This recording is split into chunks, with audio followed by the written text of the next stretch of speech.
Hey, I'm Nico. And I'm TK. And this is X is for Comics, Age of Apocalypse edition. I gotta say, though, we are like drowning in Apocalypse lately, whether it's this, it's The Shattering, it's the upcoming Apocalypse the 12. We have got so much Apocalypse. He's all around. It's just constant Apocalypse. He's the big guy. He's the one to beat. Yeah, for real. It is an unbelievable amount of the bad guy who was never even meant to be this bad guy. For those of you who are not in the know, when Apocalypse was first introduced in the pages of X Factor, he was in shadow, ensconced in darkness, as it were, and he was going to be Daredevil villain the Owl. That's it. Just Leland Owsley. Just Leland Owsley out here, Leland Owling. I feel like one of the things that sometimes goes a little bit unstated with Apocalypse is like, you kind of have to choose your Apocalypse. Kind of like you kind of have to choose your Phoenix lore, right? Like, I personally don't go with the reveal in X-Calibre that the Phoenix is powered by eating babies. You know, in X-Calibre by Alan Davis, it's revealed that the Phoenix is eating potential future lives to power itself, and that's how it's the embodiment of life. And I choose to just think that that's fake. Yeah, you know, we all pick and choose certain comics lore. The one that I always go back to is Emma Frost being fully crazy in IVX. That I just act like didn't happen. And Marvel does too, so we're really in agreement there. And, you know, it's really funny because I feel like one of the things that happens, especially with trying to pick like your retcons, trying to pick your identity for these characters, you have to pick what works for you. And when the character is simple, right? Like, there's not a lot to pick and choose from. I'll admit with characters like Cannonball, there's not really as much to pick and choose from. Like with Cannonball, you're just sort of deciding whether or not you feel like I don't even think are there controversial Cannonball opinions? Well, no, because they never really published them, but there's the fact that Cable was going to be Cannonball. Yeah, and that recently came up in a bonus episode. So if you're out there, check out the bonus episodes where we're deep diving into all of the books that we're not doing on here because they're just not the same. There's also Cannonball was going to be in, well, Cannonball is an external, but that hasn't come up. Are there even externals? Are there externals? That's another question. Right. So like with Apocalypse, you kind of got to pick, is he the decrepit old man in the suit or is he Apocalypse? Because like you cannot make Apocalypse, the little old man in the robot suit from the Adventures of Cyclops and Phoenix, really work with Krakoan Apocalypse. They cannot be the same guy. It just doesn't work. Yeah, that one's pretty unfortunate because I do like Old Man in a Tank. But yeah, Krakoa lore did kind of blow that one up a little bit. And it's funny because we're going to have a moment to touch on that in our next episode. So everybody keep your eyes and ears open for our Apocalypse the 12 episode featuring Apocalypse the 12, Ages of Apocalypse, and X-Men Powerless. We'll have a minute to talk about, you know, essentially Xavier, like physically speaking. He's like a gnarled little old Xavier in an Apocalypse suit. So, you know, in that regard, I think for me, there are times where I'm kind of like, I do wish it was the Owl when it's the little old man in the Apocalypse suit. Like, I get it. And I'm so glad you love it. It is not for me. It's just not something I can do. I had a friend who liked chocolate chip oatmeal raisin cookies. And I was like, this is bad. I don't want oatmeal and raisinets. You know what I mean? I like oatmeal and I like raisinets, but I don't like them together. I like Apocalypse enough, and I like little old man in a robot suit. I get, you know, it kind of sort of like, what if the Six Flags guy was secretly, you know, wearing a giant mech? I can get behind it, right? But there's just something about that particular fusion where it leaves me cold. I feel you. I definitely, it's not for everyone. And it doesn't need to be. I could go on a longer rant about what I think is cool, but also like, does it matter? Because it's never going to come up again. That's very fair. I mean, I don't know, because I feel like there's stuff that I thought would never come up again, and it does. And so that's part of where, you know, you kind of got to pick and choose your reality battles. Part of a bonus episode, I'm rereading Mutant X, which, let me tell you, that's a book that starts with a cool promise and maybe should have stayed in one issue. But the series itself is fine enough. You know, Nanny Elektra, that's a conversation unto itself. But like this idea that there are little trace elements that can come back up. You know, when we get to that bonus episode, we're going to talk about how Beast who becomes Brute is affected by different elements of Inferno, that Bob Drake is affected by Loki's machinations in X-Men Alpha Flight, that Bloodstorm exists because of the X-Men annual with Dracula. So like there's these little old threads that'll sometimes get pulled back into the main focus. And I feel like one of them that happens a lot is Polaris is Magneto's daughter. And it's just so interesting that she's not here, that this is just in one of the, because, you know, Age of Apocalypse, hey, what's up? So like that she's not here is one of those fascinating things for me, because I'm like, this is like the one time she's not, and shouldn't she be? So it's interesting. But also vaguely, mightn't she be? Mightn't she be indeed?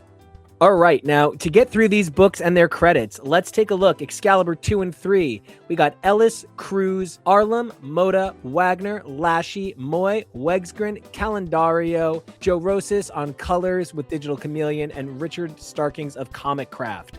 For Astonishing 2, 3, 4, we are all written by Scott Lobdell with pencils by Joe Mad. The inks are Tim Townsend, Dan Green, with colors by Steve Bucalato, Electric Crayon, and letters by Chris Eliopoulos. Additionally, Al Milgram pinch hit a little bit on those inks. Good to see him. We got Generation Next 2 and 3 by Lobdell, Bacalo, Buckingham, Steve Bucalato, and Richard Starkings. X-Man 2 and 3 by Jeff Loeb, Steve Scrose. Now, crazy number of inkers here.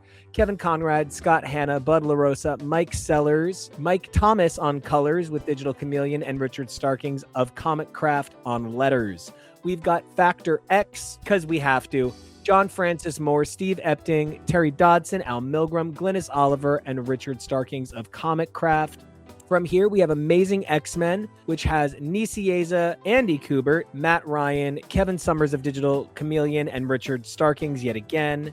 We have Weapon X3 by Larry Hama, Adam Kubert, Dan Green, Mike Sellers, Joe Rosas, and Pat Brossow. Gambit and the X-Ternals 3 by Nicieza, LaRocca, Milgram, Marie Javins, Electric Crayon, Joe Rosas, Mike Thomas, Matt Webb, and Chris Eliopoulos. Additionally, we have what is probably my least favorite book in this lineup, X Universe, which is by Lobdell, Kavanaugh, Pacheco, Cam Smith, Kevin Summers, and Richard Starkings. For those of you who aren't in the room at the moment, I cannot tell you how many takes that took. It took a lot. We got through it together. It was an experience. You know, I really feel like we came out the other side like the Human Resistance. And it's so funny because I just want to say, like, speaking of the Human Resistance, that Excalibur starts off with "America is dead" is like just such an unbelievable moment for us all. You know, this show never gets political. That's actually really funny. A million years ago, this show used to have 1 million contributors. You know, the 500 of you that are subscribed over on Spotify might remember that. Great to have you all here. Love you so much. We've been looking at like our numbers and where people are listening from. So like a good 500 followers over on Spotify. I think you're great. You guys might remember we had a lot of contributors. And at one point we were like taking these like huge breaks in all of the books we were covering to get really political and like have our opinions on things going on in the world. And what wound up happening is so many horrible things were happening in the world. We simply could not just stop having books. So it's always really fascinating to think about where we came from, what things come back up, right? Magic. I want to ask, first of all, halfway through the process, halfway through le process, how are you feeling about epicing this event? How do you feel about the event in general? Where's your brains at, General TK? Starting this batch of books that we were reading, I was not super energized. I felt like the first half we had a lot to talk about because it's really just introducing all the ideas.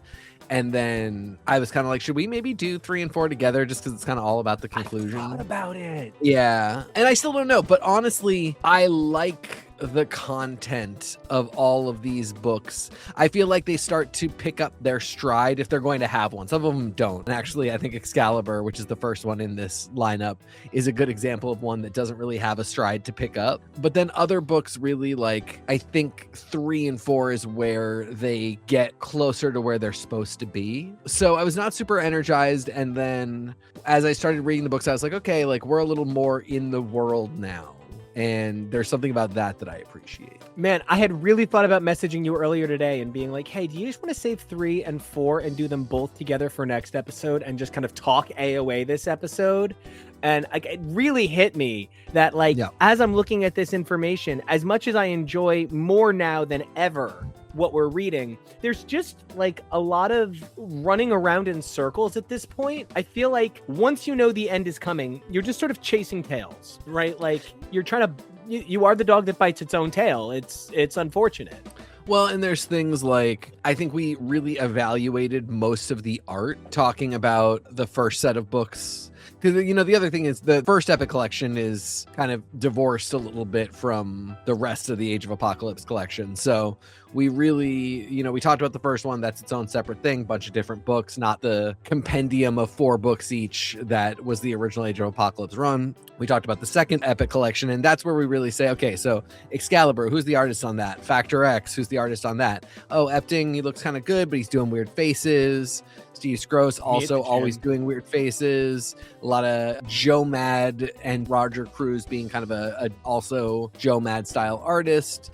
And the thing is, none of that really changes. One of the like biggest, most notable art changes for me is that just randomly, I imagine, because he couldn't do it all this fast, Steve Epting gets replaced for a couple of pages in Factor X for Terry Dodson. And that's just a really noticeable change, but it's for like one set of scenes and then it's gone. So like, there's not really much to talk about because we've kind of already covered how we feel about what Steve Epting is doing in this book, and it doesn't change dramatically in subsequent issues.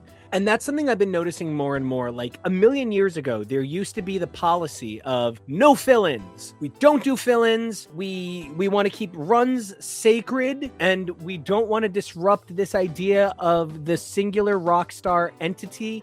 But like, I feel where one of the things that bothers me about that a little bit, some of my all-time favorite records have a cover on them, and the artist didn't write the cover. Like, that's just a fact, Jack. And so you can't fight the fact that sometimes, even when you've got, you know, The Velvet Rope by Janet Jackson, Tonight's the Night is not originally a Janet song. You know, it's a cover. And so like, it's exciting what a cover can do to a record. And it's a really incredible thing to kind of dial into what that's about. Like it allows something to transform, to be more exciting, to be different and unique. You know, the Rod Stewart version of Tonight's the Night is not the Janet Jackson version. And so even when you've got this amazing team, having this other thing come in and pinch hit, you know, it's something you brought up, and because it even ties into Age of Apocalypse, so I can get away with it. Leave me alone. The House of M was first imagined as a stopgap for Astonishing to give the creative team a hot minute, and it kind of grew from there.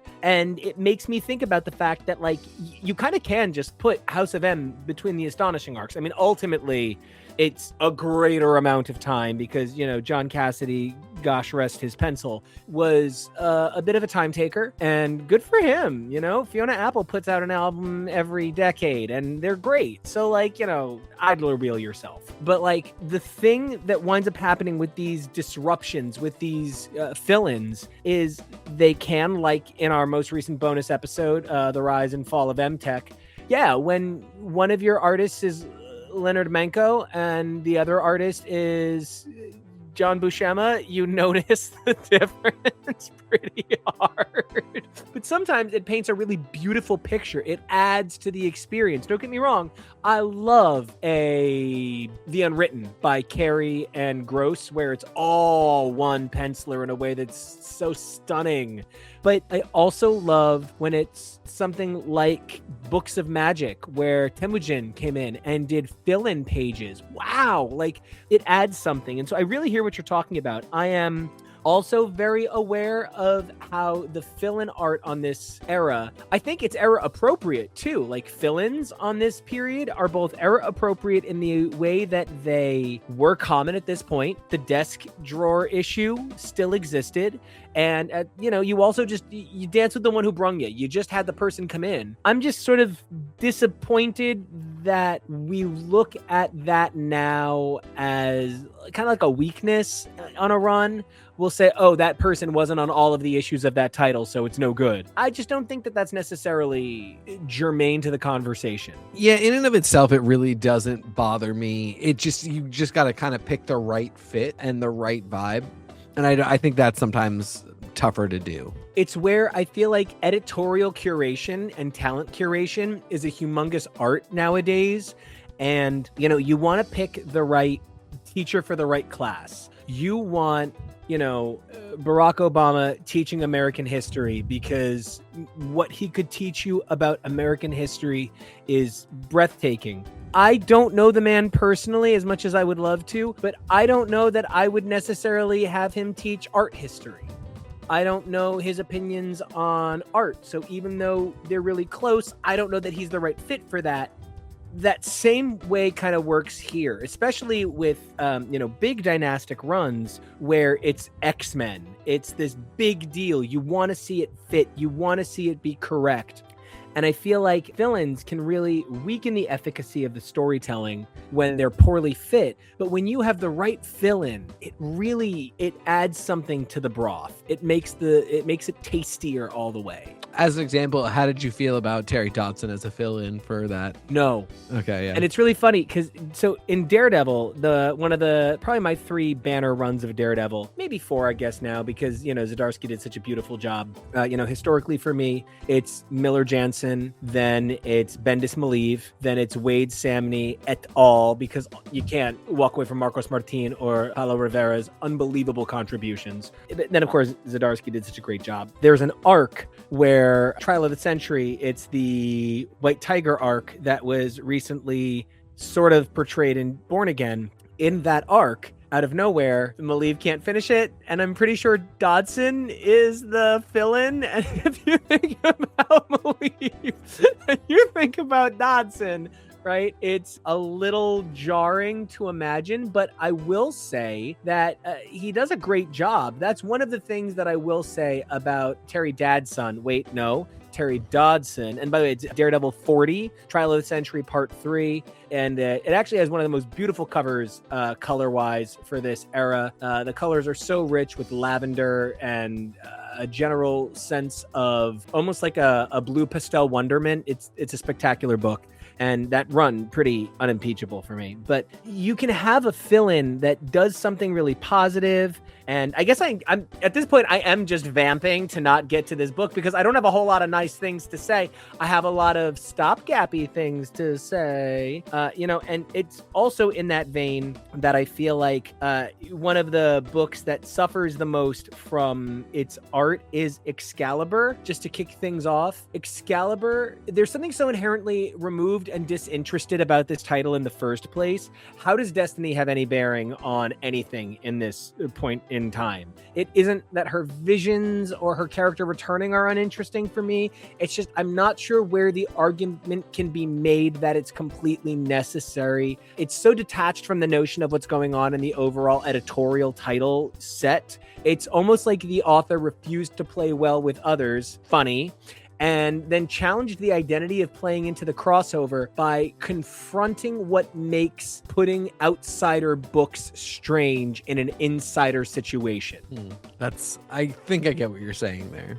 It's like this title has no interest in being a part of the line. And Destiny has nothing to do with Age of Apocalypse. And this book doesn't really contribute to anything. It's almost like we needed to keep these characters busy on the side because we own the trademark on them. We own the copyright on this. So let's just keep it going. It's kind of what a fill-in artist does. They keep the book going so that nobody has to worry. In this case, I actually think as much as I appreciate the title, as much as I like the title, I think this one is less successful. I definitely agree that it's less successful. As I was reading through, particularly this issue, trying to remember why exactly we need Destiny, I think it's to confirm that Bishop isn't lying, but we're already so invested in everything else Bishop has said that if they get Destiny and she comes back and is like, he is totally lying.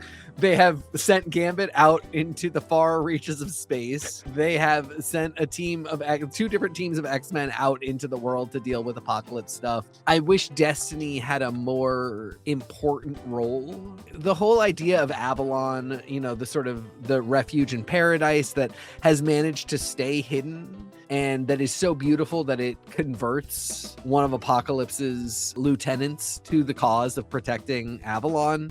It feels like there is something here. Like, it feels like Destiny's power should be presented as greater so that the need for Destiny is greater. But she does just sort of feel like a MacGuffin. The biggest part of this story is getting to show what if Kurt and Mystique had a notably less antagonistic relationship where she had in some capacity raised him.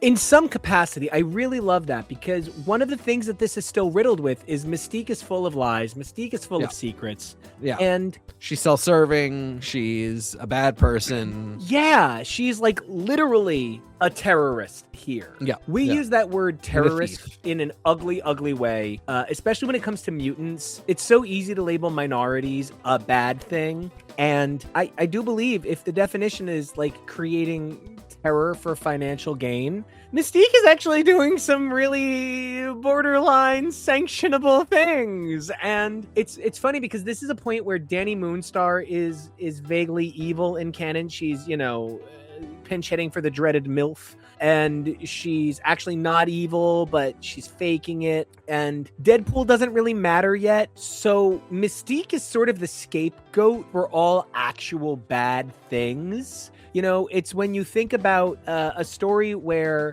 there's a good guy and a bad guy, but the good guy is still secretly pretty, you know, fucked up. That's Mystique here. She's actually the bad guy of the mutant race, even though she's not the bad guy of this book. It's the nature of... It's the cost of doing business in a lot of ways. When you have a character that sits on this side of good and evil all the time. It's something that DC is very uncomfortable doing with John Constantine anymore. They're like, no, he's not evil. Be careful. But, you know, Mike Carey era John Constantine leaves an entire room of people to die and, like, is fine with it and just moves on. So it's interesting what they try and make do with Mystique here. Yeah, ultimately... we weren't really ready for the idea of Mystique and Nightcrawler actually being any kind of family. I mean, it really takes until like the last couple of years where we're finally ready to address that idea. But, you know, I mean, like, there's a bunch of interesting concepts in this book. It just never really coheres into something that I'm like really moved by. Damask. I love this idea that there are characters that are not important in the real universe, but are important here because you only have 4 issues, right? Yeah. And this is something that I try and talk about with people that have trouble with ratioing, right? If you've got 4 votes and one of them is negative, 75% of people liked you, but 25% of people didn't. If you've got 300 votes and 4 don't like you, that's a statistical anomaly. Don't worry about it. You're popular. There's only 4 issues of X-Calibre. Damask is really important. There's a lot of issues of the Marvel Universe. Damask doesn't matter. Yeah. And when you're ratioing that out, it's really interesting that if I were coming into this universe for X-Calibre and then was like, oh, I want to keep reading X-Calibre, I would kind of be like, oh, why isn't Damask like upper echelon level villain? It's interesting what you can do with 4 issues when you really want. Yeah, I do like Damask. I really do not like how Damask shows up in Avalon and goes, wow, this is really beautiful. And then another 2 panels later, she goes, I'm defecting. Yeah.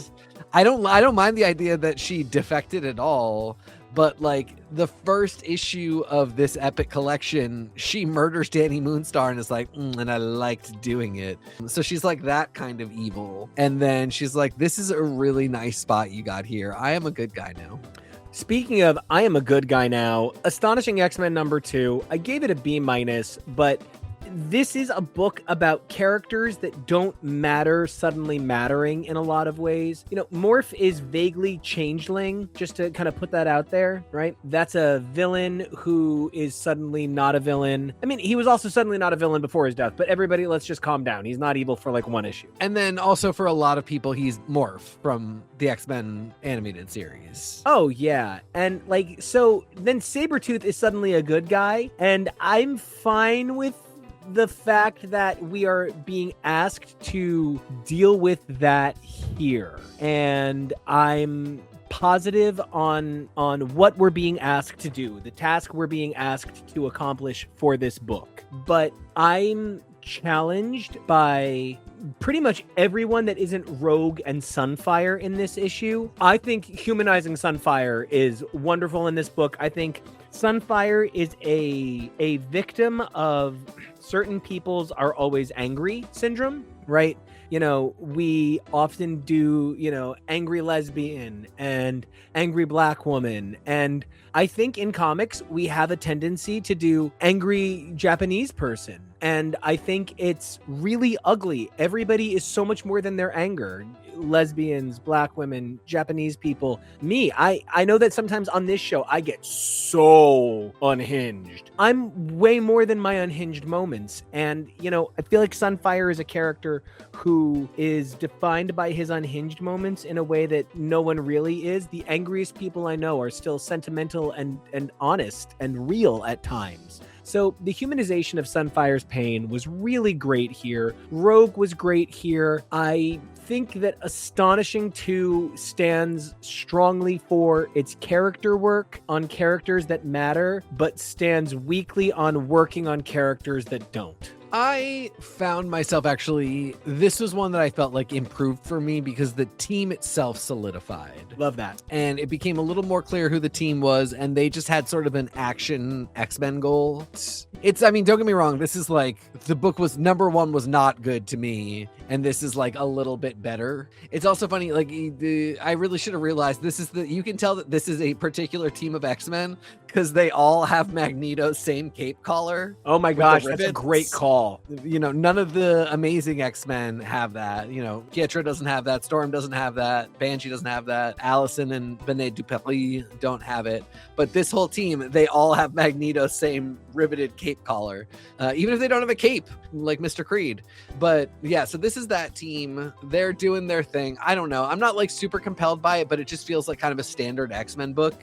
It's, you know, something you mentioned, like there's just going to be one every week and they're going to go on for a while. Not all of them are going to be great. A lot of them are going to be leading up to an event or coming down from an event.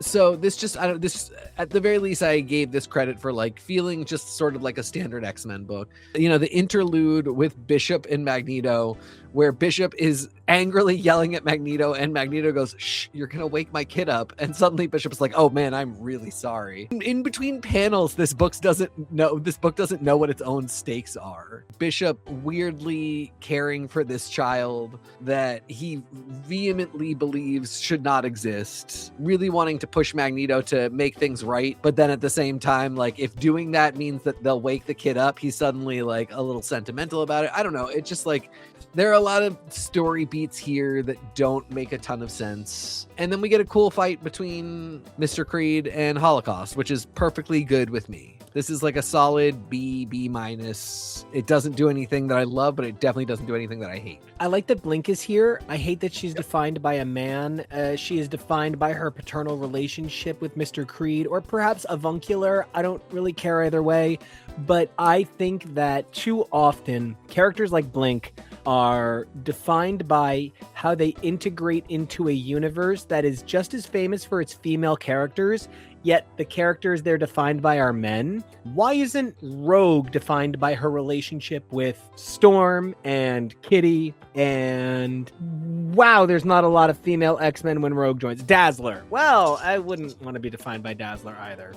But the nature of what we ask women to be in an X title is the powerhouse that is supplemental to the men's journey at this point in time. And it's grotesque, it's uncomfortable, And Blink is meant to be this standout character. She doesn't really get a lot of story that isn't just like, Mr. Creed, I believe in you. And that's not cool. Yeah. I want to talk about the 2 teen titles because they are the teen titles, even though one of them looks like an old man. Generation Next, number 2, and X-Men, number 2.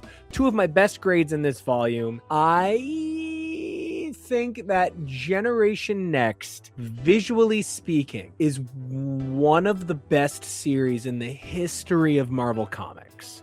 I think you can say that about the first, whatever it is. You know, Chris B jumps off way early. I think it's like 11 issues or 13 issues before he's like, bye, of the regular title. This book's storytelling, you know, there's such a value to when somebody can create a narrative that even if you took away all of the words, I'd buy the shit out of that book. Wouldn't care. Want the artist edition. Gimme, gimme, gimme, gimme. I love my letterers. They are so talented. My husband's a letterer. Hire him. He's great.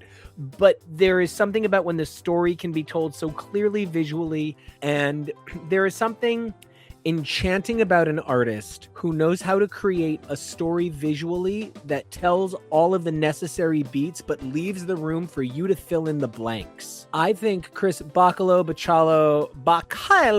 whatever, because I know I'm getting his name wrong, but I believe in him, and I believe in Harvey Dent. His work on this book is so definitive of what it's like, a Quay Brothers short film going on to inspire Tool and everyone who did stop motion horror after that. This is so central to Marvel's uncomfortable common horror identity. I don't think there could be a common horror title. And I mean common horror, like, as opposed to like eldritch horror. I am so taken with the art in Gen Next. Yeah, I mean, I couldn't have said it better myself. This is why this has always remained such an important title for me. Generation X before that, like, Bacalo was doing great the whole time. But I think it really comes through in Generation Next because it's dystopian and because there is so much really horrific imagery, like body horror, grossness, apocalyptic. They're in this enormous, like, power plant city where where Illyana is a slave. You know, the coloring in this is also fantastic. It just visually is a beautiful book. And then you have like really upsetting and disturbing scenes like Paige being a servant prostitute for Sugarman's Lieutenant Quietus that is played very much like for horrific humor, for kind of gallows humor. The whole thing takes place in a shower. And so there's a lot of bubbles and a lot of bubbliness, but it is just very dark and disturbing that this large man is pitted with this young girl. And then, of course, you know, what makes it such a great Chris Bacalo X-Men story is that, you know, the heroes do kind of get the last word in a bunch of the really horrific scenes, including this one. I have an absolute blast with this book every time. It really is so gorgeous. The textures, the colors, the lettering, I mean, it's all just absolutely perfect. The line variation, the one of the things that not enough people, I think, often are made aware of is the thickness that the penciler uses and the inker uses to create line depth, separating a shape from what's going on around it. The line variation is exquisite here. We get those, like, I mean, frankly, they kind of look like pubes on Quietus's head that kind of contrast his longer hair that looks a little bit moppy. I also want to point out that the uncomfortability you're describing with Quietus, we usually call that the Weinstein effect. Yeah. Quietus has that image of Elvis up in his office. And what a way to remind us that he's a gross, real man, you know. The binding to humanity, the binding to real life that we can appreciate. And then the way that, like, Vincente looks, unlike anything else in this book, he looks alien to this title. There's a visual dynamism that I feel is probably a little bit stronger than the storytelling, because the storytelling is a little bit dystopia standard. You know, like, one of the things that people have to kind of come to terms with is, like, the first Final Fantasy game, the characters don't even have names. Everybody calm down.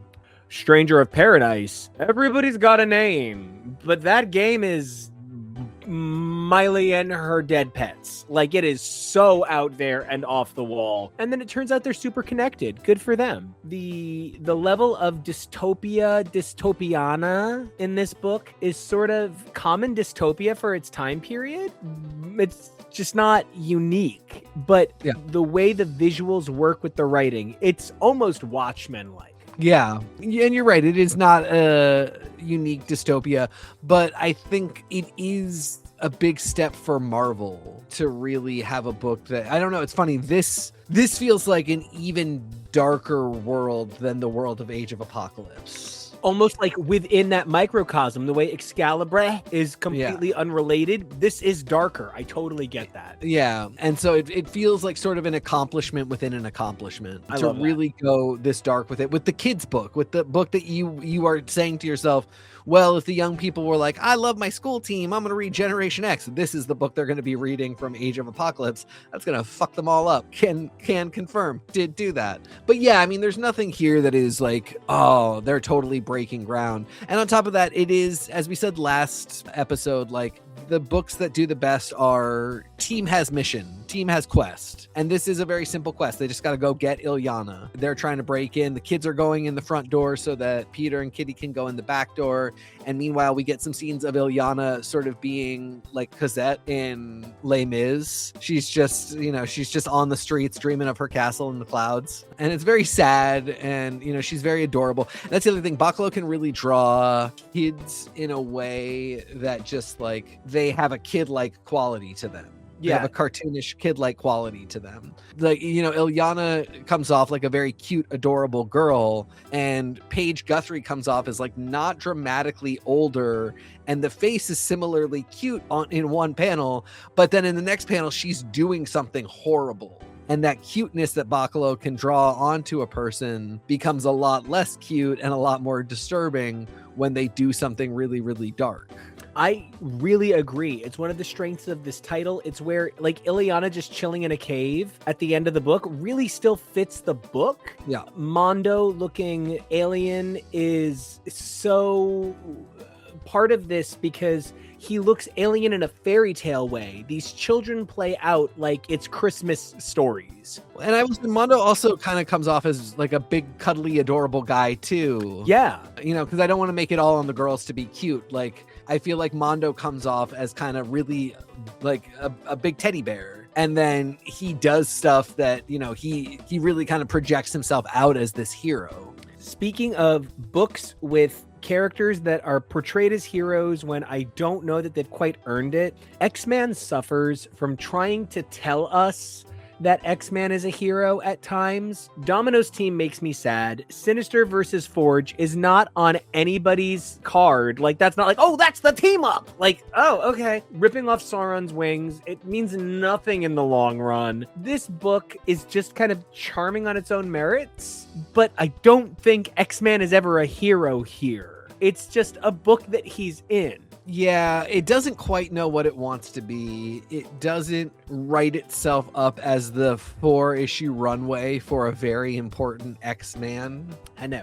Yeah, Domino's team sort of doesn't make any sense to me. It seems like there's just so much infighting with them that I can't believe they get anything done. So they don't really come off as much of a threat. They have much more of that Disney villain, like they're going to get thwarted through to the very end because of themselves. And it's funny because Forge versus Sinister could actually be a thing in both the main Marvel universe and in this, because it's the technology guy, it's the machine guy versus the bioengineering guy. Yeah. I would even have loved to have seen like, they came up together as sort of like working together under Apocalypse to take him down. Like they were sort of exchanging information because they both wanted to take Apocalypse down, and then Sinister decided he would take up with Apocalypse and Forge said he wouldn't do that. So they have some kind of vendetta against each other. And it really is a match of like, my machines will fuck you up and my advancements in biotech will fuck you up.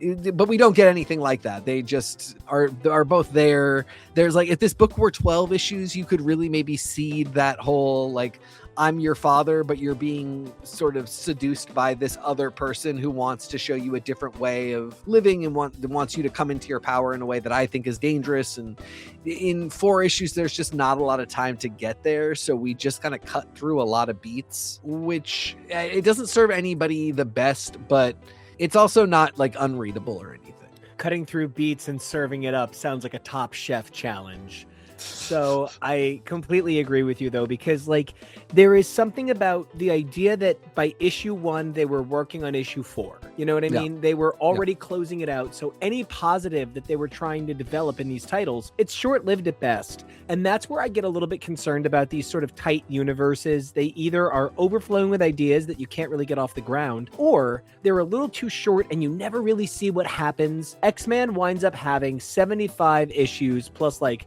2 or 3 annuals and a special. So he's got roughly 80 issues of material to deal with. And that's exciting. And, you know, we talk about how he has several crossovers with Cable, and then he'll be in X-Men the 12. I'm sorry, Apocalypse the 12. His name has to be on everything. And so it's interesting to see how they just keep the number going here. It just goes immediately to X-Men 5. I kind of like that, but then these 4 issues really wind up more like a prequel than the actual series. It's sort of like that's why Blink 1 through 4 didn't lead into Exiles 5. You know, it's important that we think about what is a narrative and what closes out an idea. I like a lot of what's going on here, though, honestly, you know, Steve Skroce's pencils, while they aren't for me, especially in relation to X-Men, he can draw a great cityscape, especially this sort of like Final Fantasy VII Midgar hellscape that he's drawing. I appreciate that from him, but this is a book that I sort of like despite itself. Yeah, that's really how I feel about it as well. And it's funny, like, I like Steve Skroce's art for almost everybody except Nate. I really like Domino. I really like Caliban. I really like Grizzly. Teresa's fine. Even Essex as this like enormous top-knotted dude, I think somehow works. I think Forge is cool. Because I have seen so many, I think, depictions of X-Men that I prefer, I just sort of, this one I never do.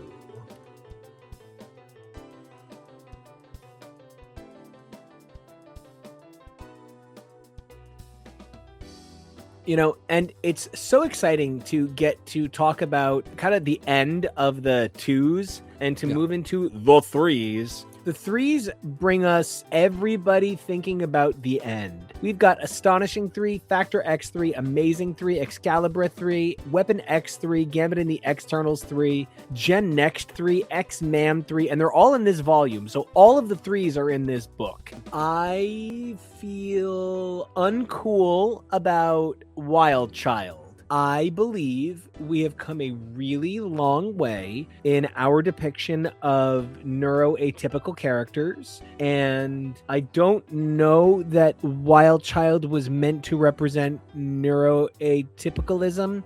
I believe he was maybe meant to be a dog person. And dog people aren't real unless you're on a fetish app. So I'm troubled at times by the way Wild Child is represented. To that point, when he licks Rogue and that's how she gets his memories, not my moment.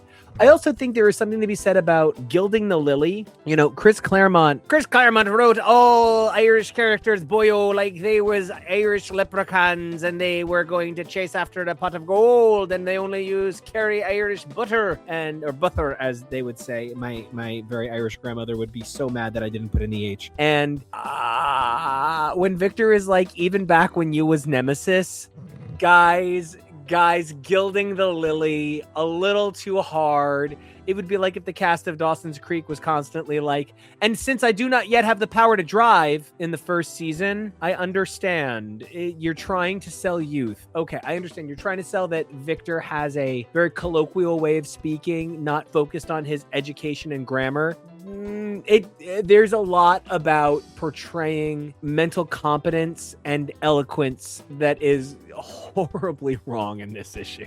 Yeah, and it all comes off as very silly. We have Morph, who just no one is pleased by, and that was my critique last time, is like, Morph, the heart of the team that nobody likes. Morph, who is always there for a joke, which I think is great. Like, everybody loves that Spider-Man be quipping, but Morph can't do physical comedy when that's his power. Like, no one is amused by it. No one thinks that's fun. That's just so, it's so unfortunate to Sad. me. Yeah, it's really sad. It's just like, this is already so dystopian. Having anybody be amused is not going to take away from the fact that we realize that this is not as the world is supposed to be. Laughing at a Morph gag is not going to stop us from thinking that we should reset this world, I promise you. Sunfire should not bonk Morph on the head like it's a Looney Tunes cartoon. Yeah, I'm sick of your stupid joke. No, like, you should think it's funny. And then, we get another weird Magneto interlude with Bishop where it feels both like Magneto has taken this entire thing to be 100% true and that he is still demanding ludicrous amounts of proof. And then we see Nanny turn into a protection bot, which I do think is cute, whatever. Yeah, I don't know. I mean, again, this is more the team being on a standard X-Men adventure, which I think is helpful for them. There's a lot less information being transmitted back and forth about what's going on in the Age of Apocalypse and what they need to do to stop it. It's a lot more straightforward. But yeah, I mean, I think all of your critiques are really true. Like, what we get seeing this team be a team is not anything super compelling. And that's part of where I feel the glue of an X title is so much more than an event. The glue of an X title is the characters need to make sense together. It's where there are titles where I can't tell you what happened, but I can tell you how much I love the team. Yeah. Or there's runs where, like, I think about, Peter David's X Factor Volume 3. That's a great title. It's a great book. I think most of the beginning is just kind of like making all of the characters comfortable with each other. Also, there's Mr. Trip. That's it. That's the whole book. And, like, that's fine. And then there's books like New X-Calibre by Claremont, where I kind of like the plot. I kind of like the whole cast. I really like the art. It never really feels like it should matter because the characters don't seem to feel like it should matter. So I'm totally disconnected from that moment. And, that's just comparing to Decimation titles. Here in Astonishing, your villain is one note. Holocaust is certainly boring, honestly. And while the whale bit is cute, vaguely doing the Wolvie crucifixion bit with Victor, you're literally giving someone else's crucifixion. Really? You're passing down crucifixion through the rite of transcendence? That is not story beats. Yeah. Factor X3. Okay. I love my car. I love drinking energy drinks. I sometimes say energy drinks taste like gasoline. My car loves gasoline. I do not believe that I should put energy drinks in my car and I should drink gasoline. Sometimes you can have two things that are great. And if you switch things in them back and forth, you do not get the world's best emissions. You know what I mean? Factor X is a title where you're taking things I love. Scott as the voice of moral reason. Scott and Alex kind of at each other. Jean being unrealistically important in ways people don't appreciate. Minor parts of canon like Scarlett Mackenzie. And somehow putting them all in one thing and switching some things around, this is just drinking gasoline. I do not enjoy this title, and what's really awful about it is the writing is clever, the writing is good, the art is good, it just never comes together. The horse marrow is missing from this gelatin. I mean, I think the biggest thing is it hinges on this idea that Scott will always be Scott. He will always be a good guy. And he definitely is not as evil as the rest of Factor X. He's definitely not as evil as Alex and the Guthries and the Bobiers and the Bedlams, but he's done a lot of evil stuff. And he has not, I don't know, like this idea of like he's not Scott. And so like the book could be about his journey to becoming. I mean, my biggest thing is like he seems to feel no remorse for all the horrible things he has done. He knows that he shouldn't have done them and that he should be doing right, but he doesn't really feel any sort of like, oh man, I feel the weight of the probably thousands of deaths that I've caused. He's just like, I gotta stop. I gotta quit this. And it feels like it should be a much more emotionally complex journey. Alex, it just feels like such a brat. It's not fun to watch him be bad in the same way that it's not really fun to watch him in the main books just constantly have the same conflict and feeling of inadequacy around his brother. It's just basically never fun. No, it's never fun. Putting it in a different environment doesn't make it more fun. And yeah, you're right. Like, there's nothing here that's really poorly written, but there's nothing here to grab onto that just makes me go, yeah, this is something I really want to read.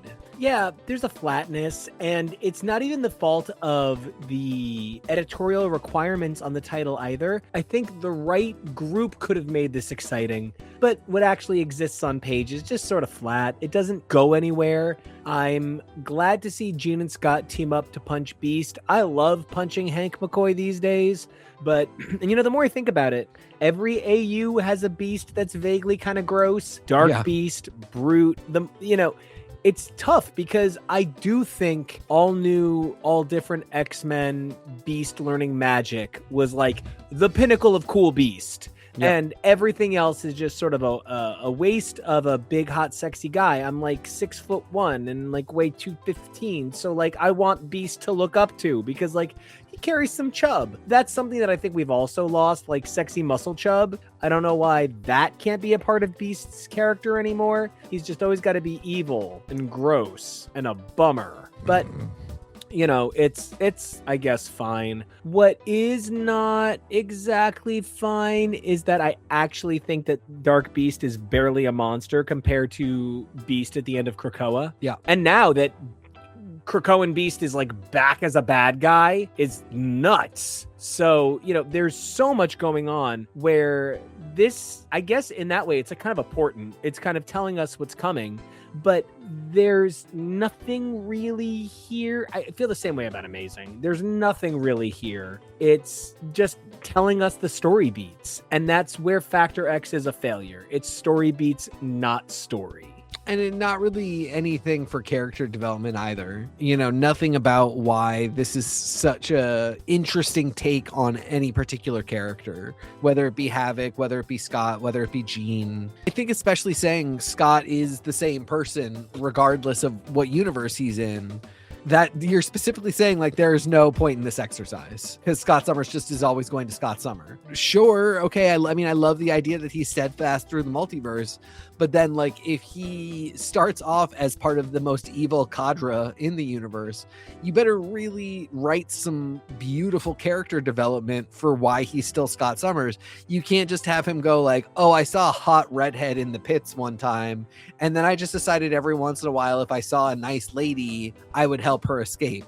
That's not a story. Yeah, and it's not character development at all. I think Amazing, it's Amazing has the same problem as Astonishing, I guess maybe even more so because it's so much more Magneto and Bishop just playing out these interludes where, again, Magneto still isn't 100% certain on this, but he's really entertaining this dude. And they're just sitting around doing nothing, waiting for everybody else to come back when they get attacked by Apocalypse, which of course was going to happen if you just stand in the same place waiting for stuff to happen. And what's really funny is this issue of Amazing X-Men has like Apocalypse like legitimately come for Magneto and is all like, I'm here to bully you. Wow. And, Nanny gets her violence on. Love it. But one of the things that comes up is Exodus is such a hard to redeem character. I appreciate that he has not yet had his like, I'm so racist issue yet. But like Exodus is always steeped in problematic behavior. So seeing him here be great, fine. Seeing Bishop's double time displaced mind because he's got his original timeline, then he's got the 616 timeline, now he's got this timeline that breaks the Shadow King. Great, I don't care.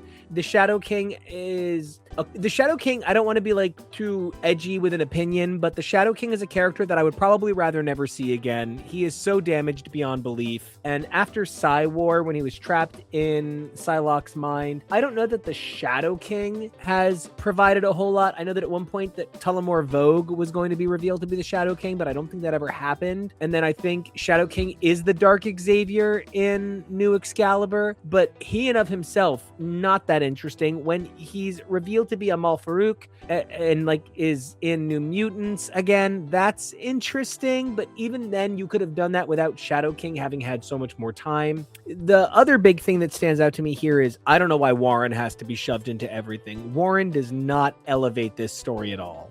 Warren really does. I like the idea that there's a Casablanca. I don't hate the idea. I can see what they were doing with it, but it just, because Bobby is never there, we also don't get the original five having some kind of like moment with each other where like, you know, they all show up at Heaven at the same time, you know, Dark Beast, Weapon X Gene, Factor X Scott, and Amazing X-Men Bob. We just never get anything like that. So, you know, it's fine that there's a Casablanca, and I guess it's fine that it's Angel who runs it, but what statement are we making here? Like, is this who Warren is? Is he? No, like he's been an X-Man through and through. He's never been neutral. Is it that because he is an X-Man, money wasn't able to corrupt him? I mean, I guess that's a statement, but then nobody has followed up on that before or after. So it doesn't really feel like a central question or part of his character. I just don't know. So now we finally get to X-Calibre 3. This issue is interesting because it's about characters not liking the actions that other characters have taken for the last few issues. First of all, I have a really big problem with how sexually drawn Mystique and Kurt are together. You know, I don't know if Ken Lashley didn't see what was going on forever and maybe thought like, oh, they're both blue. Cool. No, not for romantic purposes. No. This is there. I mean, like literally that second page, like she's basically got her thumb in his mouth the way I treat bottoms. It is so intense. Not here for it. But one of the things that I loved about this book so much was its use of negative space, its use of white on the page, its use of dwarfing the image to create size contrast. Kane is outrageously sexy in this book, but he still has that, you know, overly HGH'd look. He still doesn't look quite human. He looks like an engineer from Prometheus. And it's really great how well that comes across. That Deadpool kind of hates Damask for having killed Danny. And now we've got the elements of Kurt is kind of coming to terms and realizing who this team is, what he's gotten himself into. It's sort of an exciting issue. It just feels like it's over too fast. Yeah, and it's a bit of a left turn from where it was going. I still don't understand what the point of having Destiny get to Magneto is, but then also like that sort of becomes a secondary goal to this idea of fighting for Avalon, which, you know, Damask says, I'm defecting, this place is worth fighting for. But okay, but that's not what we're doing. We're not even fighting for it. We're trying to get Destiny back to... I do like the energy of the issue, and I do like the interplay of the characters. This book, like, if it weren't in service of Age of Apocalypse, could work really great. It's just that it's trying to be its own cool little thing, but there really isn't an opportunity for that if they're gonna get Destiny back, like if they're gonna do what the original mission was. And I leave the issue sort of wondering what the actual plan is. It's unfortunate because I feel like one of the things that Warren Ellis didn't want to do was, like I said earlier, play nice with others, which is, you know, literally why he's so canceled. He ultimately was not that engaged in what other people felt and was self-serving. I believe one of the things he thought would happen here is because everybody was expected to kind of lay seeds for what would translate back to their title. I think he thought that whatever he did here would reflect his Excalibur. Now, you know, we are in an era where, thanks to social media, we are more acutely aware of how horrible our creators are than ever. I still, to this day, think that Sandman is a wonderful book, but I think the man who made it is the opposite of wonderful. TK and I are both humongous Tori Amos fans, and she's re-releasing, in many ways, one of her most controversial records. to disclude the contributions from said author. And it's because work he was involved with kind of still needs to stand without him. You can't do that for Sandman. It's just not possible.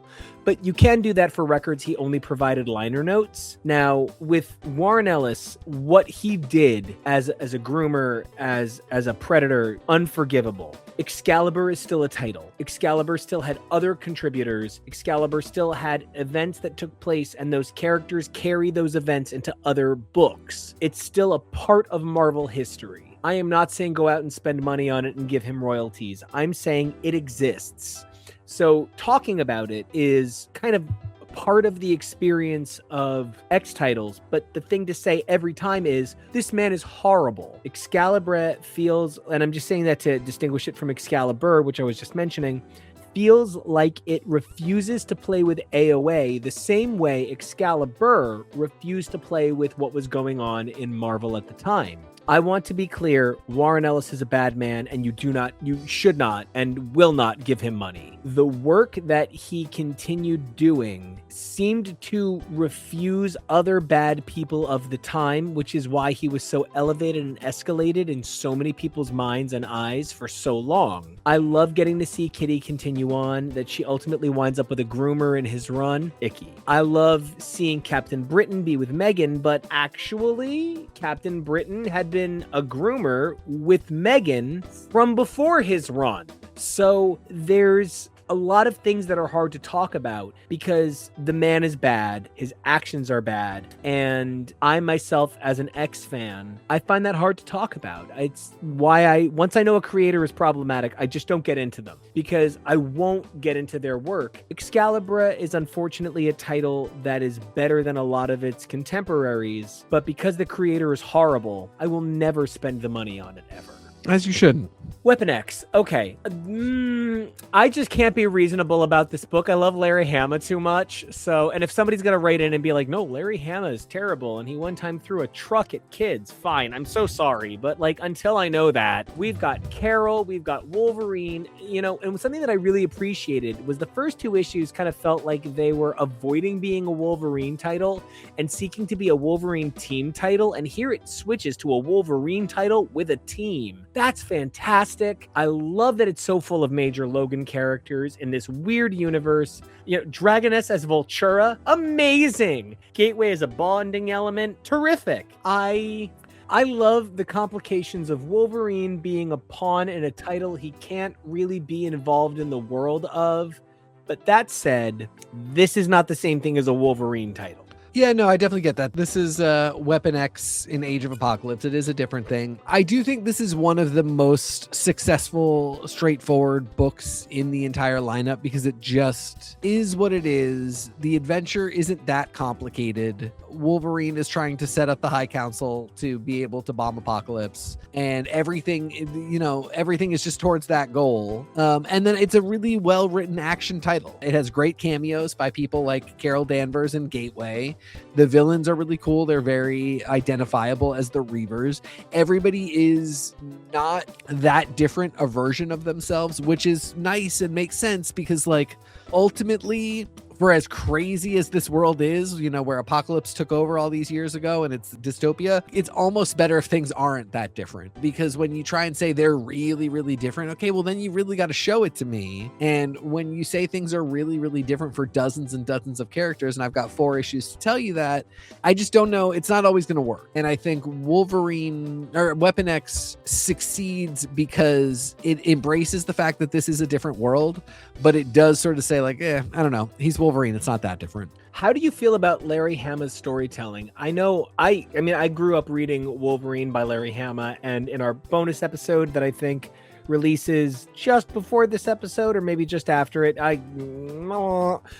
it comes up that like I love Larry Hama's Wolverine, but this might be your first like major foray into it that isn't part of a crossover. No, it's not really. great. I mean, like, it's not for me. Wolverine is kind of never for me, but I don't think it's bad. My critiques are not like there's any problem with the writing. I just don't really care about Wolverine. And I don't really care about Weapon X either. Like, the thing that drew me to this book jumped a plane and went home, and that's Jean. And so, then I'm not super into it. But I will say, like, again, for 4 issues, I think this works better than most of the 4-issue miniseries, because again, it's not trying to be anything but basically a Wolverine book. And it's basically an action title. It's a lot of really good fight sequences. Like, this has the vibe of, the 90s Mission Impossible or the 90s Fast and Furious, where they are action movies of a certain level and caliber with a certain, intent and aesthetic that aren't trying to be anything else. I love that. I think that one of the things that is so important to understanding how these titles work together is that they're still individual titles. And that's where Gambit and the X-Ternals is so tough.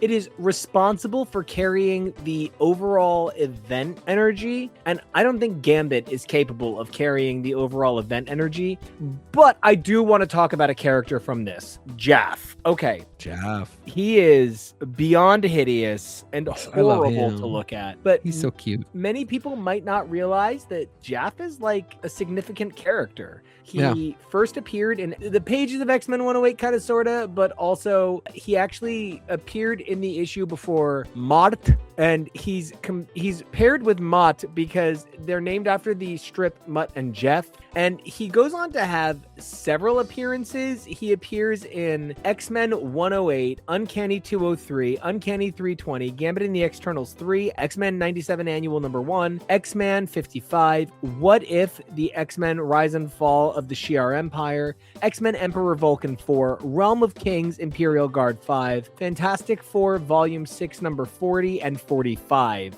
This hideous little character actually plays a significant kind of role in multiversity in the Marvel Universe. And for that, he's really interesting. I feel this book is very flat in general. I'm bothered by Gambit being associated with moments of comics importance because I don't think he really is. I didn't realize that Sunspot could absorb any energy, like energy from the crystal. I thought he was like a solar boy only. So, okay. So maybe we should just call him Energy Spot, like, where you charge your electric car. It's just a lot of random characters. It's sort of where you put everyone who didn't fit in everything else. This is about distracting from the singular picture of the event with significant flair, but kind of like a Broadway show with a lot of cool special effects. I'm going to notice that there's no story. I'm going to notice that there's no score. And Gambit and the X-Ternals lacks score. It lacks story. It's just well directed. Very beautiful, great visuals, really cool ideas. It's just so much chaos. There's so little to hang on to. And then it just gets us to this spot of exposition with Jaff. And I love Jaff. I think he's actually a really cool character. I do think he's adorable. But I don't really know what we do with this book. Like, it's just a ball of chaos. That's part of where I think a lot of these events get kind of hung up on what they're doing. It's not that this title is actually bad. It's that I can't figure out where this title is its own 4 issues. Right. It facilitates other things. Yeah. A book that I can unfortunately see as its own issue, and fuck do I hate it. Universe X. Yeah. This is not the book for me.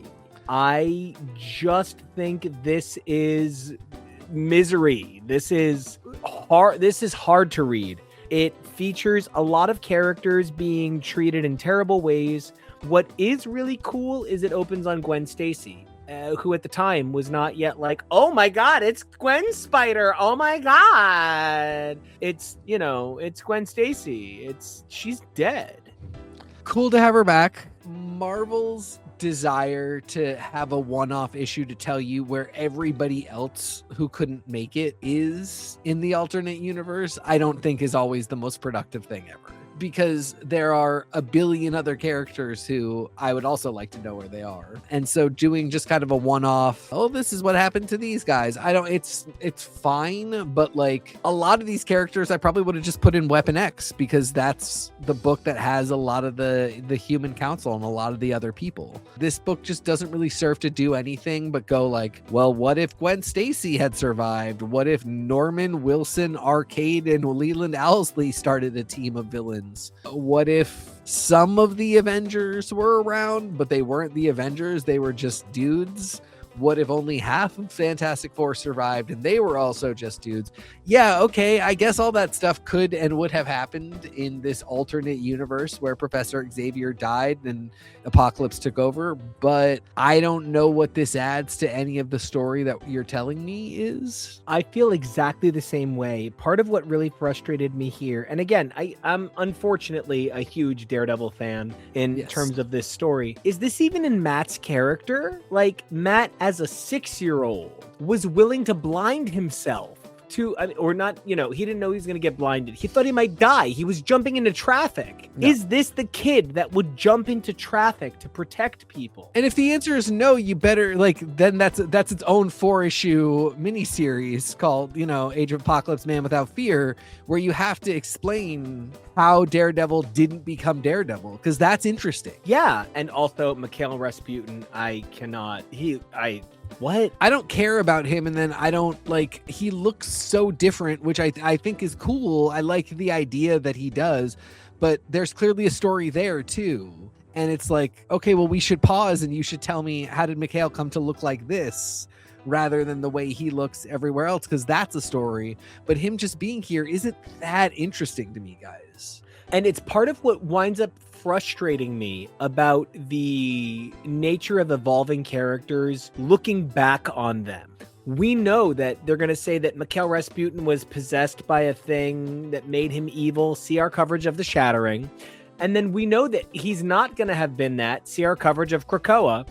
And it's almost overwhelming to try and keep track of where things go when in canon, because the reason that Deadpool isn't in Days of Future Past is because Deadpool didn't exist yet. That's it. That's the reason Blob is there, but not, you know what I mean? So I'm frustrated by the level of escalating Mikhail Rasputin that this did, because I feel like it's part of why we're still stuck with him.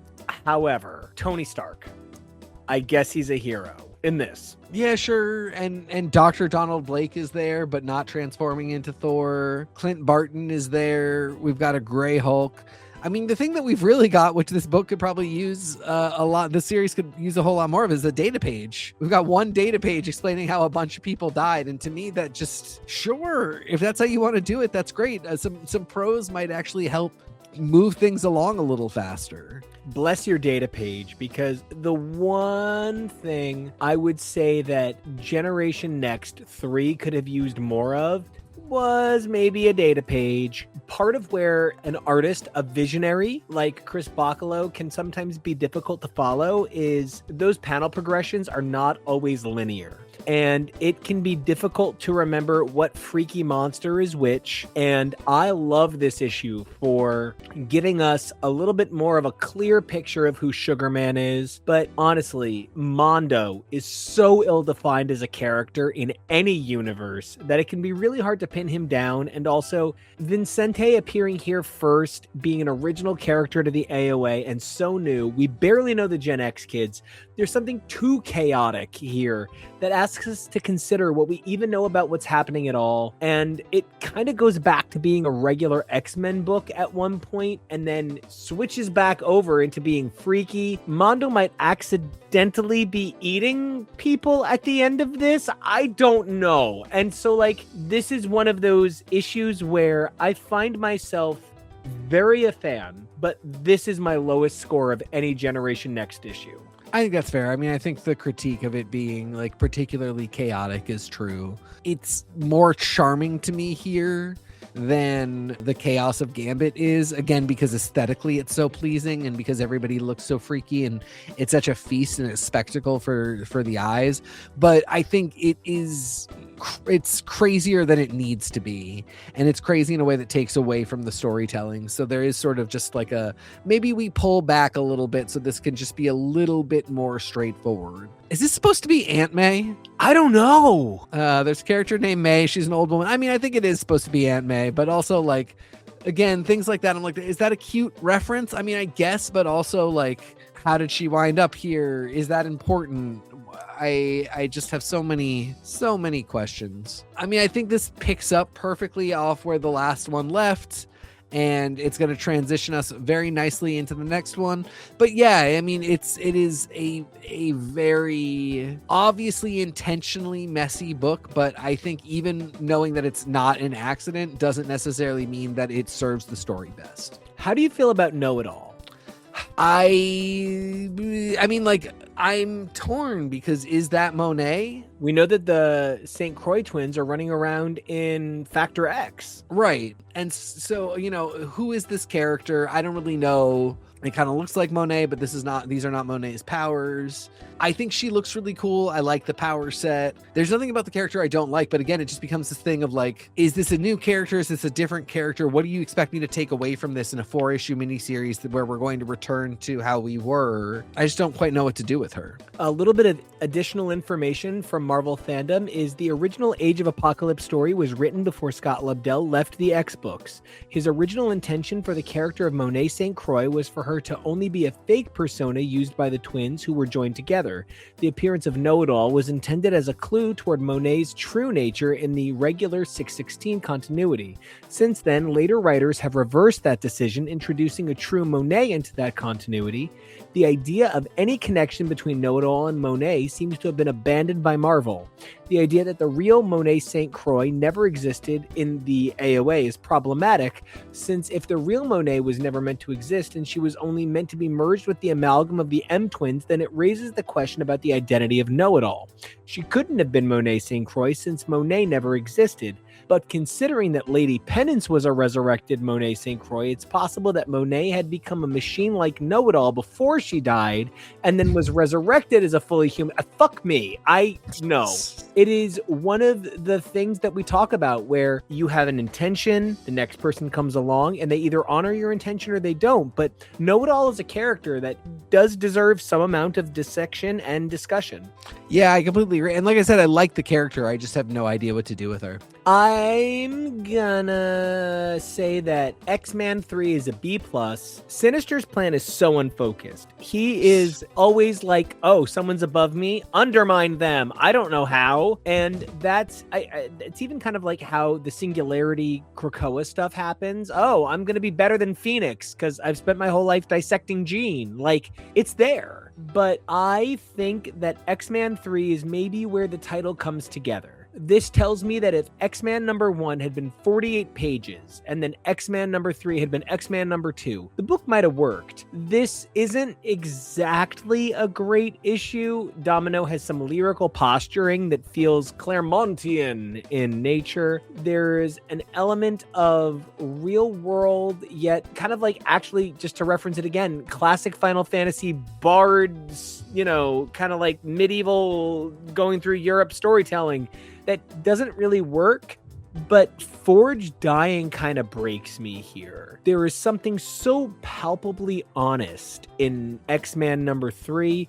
Jeff Loeb being no stranger to loss in his time, he would go on to lose his son, which is, I call series contributor Jonah my son.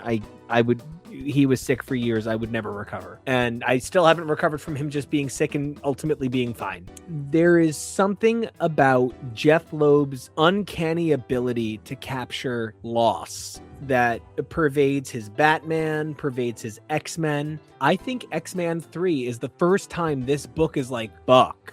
Yeah, it definitely ups the stakes. It definitely really solidifies the agenda of all of the characters, the mission of Forge, the mission of Nate, the mission of Sinister.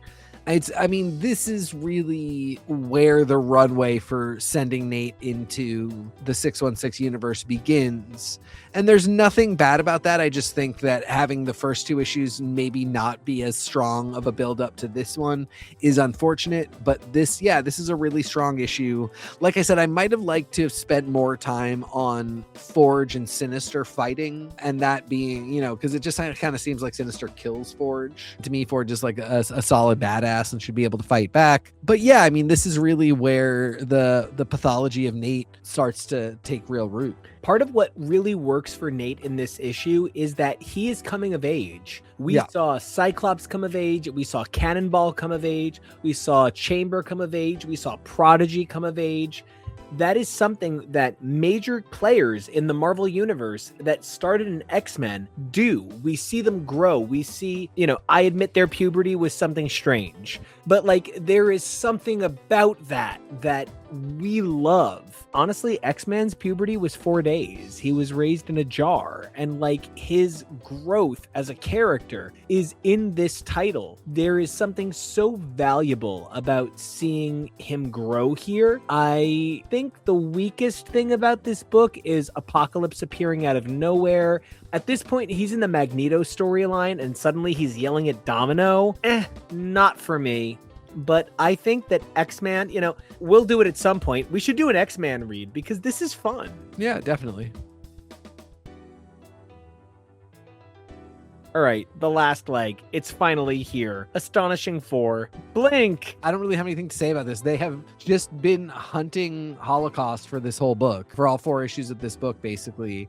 And that's not even a bad goal, but they don't get him in the end. Like, there's no payoff for this because they still want you to read all the way through to the final books of this series, which it doesn't conclude in the individual 4th issue of each mini. So each mini is going to have kind of an unsatisfying conclusion to get you to read the concluding books. And so in this case, it has been 1 issue of setup, 3 issues of them fighting Holocaust in various combinations. Creed fights Holocaust and then gets taken. They go to get Creed back and realize that he's dead. Then they go to take revenge and realize that he's actually still alive. And then Holocaust gets away. And so now the epic conclusion where they go face him one more time. It's just kind of dissatisfying. It's a fun action book. I do like this team. Like I said, they're all really defined by the fact that they are wearing the same clothes, which I think is very funny. And it's not bad, but it's not super exciting. Part of what I felt was so echoed in what you just said. There is such a ramping up and piling up that it's where this event is a little too curated. Rogue absorbs Morph and now has her powers, and she uses that in conjunction in fighting Holocaust, having absorbed Morph, and it's too many layers. I don't enjoy it. There's a sense of we're being asked to allow for so many amazing moments to happen in 4 issues per series. Amazing moments need to happen across 10 series, across 30 issues of 10 series, but saying it's 7 books, 4 each. It's amazing. That's a lot. And it makes it really hard to appreciate it all when everything is so piled up, when everything's a money shot, nothing is worth anything. And that's going to be my new catchphrase for this show ever since I said it last episode, because it's kind of true. When everything is a money shot, nothing is worth anything. And it's especially problematic when the money shot itself isn't maybe the best you've ever seen. Yep. When everything is maybe just kind of a B money shot, then it's really not worth much. It asks us as the audience to do all of the emotional lifting for the writers, and that's just not going to work. Especially when you've had so many titles that have built up over years. Warlock dies in New Mutants 95. It took 70 issues to get there. You didn't just kill him right after introducing him. Anyone who dies in this cannot have existed for more than 5 issues. And that's me even giving them the Chronicles as a background, as a backdrop.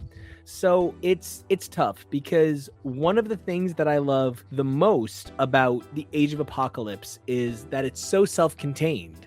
But even when we're done with Epic Volume Book 4, it's not done. We have 3 volumes to go, And now there's more coming out, and it's just not done. So I feel like when you do not know how to express an idea in a short period of time, when you need a whole album to express an idea, it might be that the single doesn't land so hard. So, I don't know. I feel like I'm really excited to get to Apocalypse the 12 in our next episode, and then close out the Epic Collection in our following episode. And then after that, it's the Revolution. We are on the path to new X-Men. We are starting things differently. We're changing the paradigm.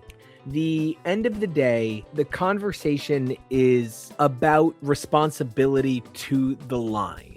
I feel like a lot of people saw Claremont leaving as their chance to jump on, and I do believe that some of them, like Fabian Nicieza in the bonus episode, really honors his work on Gambit as he extrapolates on it. You know, Wheezy Simonson had already been working on Warlock when she brought Warlock back, but there is a sense that the author has to be removed from the identity. It's a fiduciary responsibility to a company, and I think Age of Apocalypse might have been the birth of the fiduciary responsibility, not the creative responsibility. And it's really unfortunate because I think we've sort of lost sight of the fact that the creative responsibility should lead to fiduciary success, and encouraging great creators to make great comics will lead to people buying great comics. And I feel like when you're talking about great comics, you need to be talking about books that holistically provide. As we go into our final issues, TK, what's the book that provided for you the most holistically? It's still Generation Next for sure. That's just going to always be the one I love. And like I said, you know, the part of the reason I said maybe we should do this and four together is because I am excited to read the conclusion. I think even though I know a lot of them aren't going to be great conclusions, and again, as I said, they're going to sort of rely on a concluding book to actually tie everything together, I know that a lot of these books end well, and it's sort of just in the middle where they don't fare their best. So I'm particularly excited to cover Epic Book 4. For me, I think it's also Gen Next, but maybe X-Men because it just keeps going into its own title. But, yes, you know, we're going to kind of see how that goes as we talk about it. One of the things that has been the most unbelievably rewarding for me is getting your take on stuff, because I am somebody who comes in with a 130% opinion, and getting someone who goes, hey, you respect my opinion, calm down. It keeps me in line a little bit. You know, I'm always a little bit of a fire starter. So, you know, I appreciate that you have helped me temper my opinions, but you've also let my opinions influence your own. And as we finish out this event, I feel like we're both stronger X fans for it. And I can't wait to parlay that into what we do with Apocalypse the 12, Revolution, and more, because we've got some Cyclopolypse coming up. Yeah, I'm particularly excited to cover the 12, which I have sort of read here and there, but never done a holistic run through to. And I also have never read it sort of in conjunction with Age of Apocalypse, really the last big apocalypse story before the 12. And I think that's a really interesting way to reflect on both stories. So I'm super excited about it. Well, TK, until you come back to reflect on the 12 and more, where can everybody follow your fantastic adventures online? You can follow me on the socials at TK Accidental. And where can they follow you? You guys can follow me all over this amazing network. X is for comics, X is for show, and more. If you guys are checking this out right here on YouTube, you guys can hit like, comment, and subscribe. We would love it if you guys subscribe to this channel. We talk about things like comics, Drag Race, the Traitors, and more. We are recording this, and I am missing the first 23 fucking minutes of the Traitors right now. It's fine. But also, if you're on podcasts, make sure you like, comment, subscribe. We love you on podcasts too. Our biggest audience for this show is on podcast. Our biggest audience for Drag Race is over on YouTube. We're kind of a dichotomy. We're kind of amazing that way. Astonishing, if you will, right? However, if you want to check me out, Nico Action, NICOACTION. If you guys want to check out my music, NICOACTIONMUSIC. We love you guys. You're amazing. So the next time we're on, we're going to be doing the Apocalypse the 12. After that, we're going to be doing AOA Book 4, and then we're going to move into the Revolution. Now, we're hoping to launch a Patreon so that you guys can Patreon us and check out some of our additional cool feeds. We're thinking about covering some amazing things, but we know we're covering the 2099 universe in its entirety. So definitely check that out. Although $20.99 the end, we're kind of stuck covering it because Mayday Parker from our MC2 coverage is going to be in that. So like we're stuck, I guess. It's not that I don't, go Steve, but like weird position. So anyway, a lot of stuff we're going to cover. You definitely want to check it out. Follow us on all of our stuff. And until then, we need 3 things from you guys. Number 1, please stay safe. It's a crazy world out there. Number 2, please be brave. You are amazing. But number 3, evolve daily. Who you were yesterday, that's uncanny. Who you are today, that's amazing. But it's who you are tomorrow that is astonishing. And until we come back to astonish you, keep being you.